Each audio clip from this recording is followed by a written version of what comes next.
Asalaamu calaykum waraxmatullaahi tacaala wabarakaatuh. Asxaabtayda qaaliga ah, kusoo dhawaada janaalkayga Somted.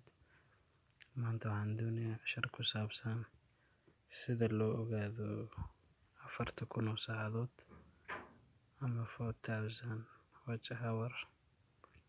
Marka waxaan isticmaali doonaa application-kan YouTube Studio lagu magacaabo oo hortiina ka muuqda.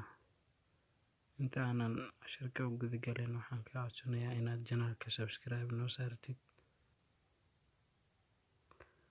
Marka application-ka waa kana. Marka si aan u ogaano 4,000 oo saacadood iyo waxa inooga dhiman, waxaan soo furanaynaa application-ka.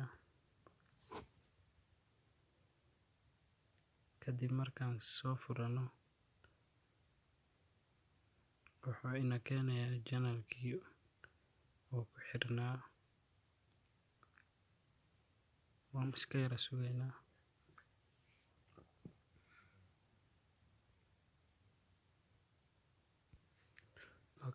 Meeshaan ayuu ina keenay janaalka Somted. Hadda muhiimadeena waxaan rabnaa inaan ogaano watch time-ka. Marka waxaan imaanaynaa watch time meesha ku qoran. Halkaan baan taabanaynaa. Kadibna meeshaan waxaan ka daawanaynaa watch time meeshaan falaarta.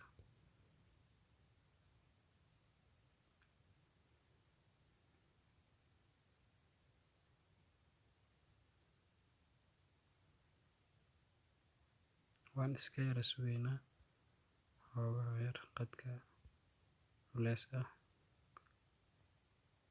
Marka waa kana, waxaa inoo soo baxay watch time. Meeshaan falaarta kor waxaa qoran last 28 days, 28 maalmood lasoo dhaafay. watch time-ka wuxuu ahaa 195. Marka si aad u ogaato watch time-ka, waxaad taabanaysaa lifetime meeshay ku qoran tahay. Marka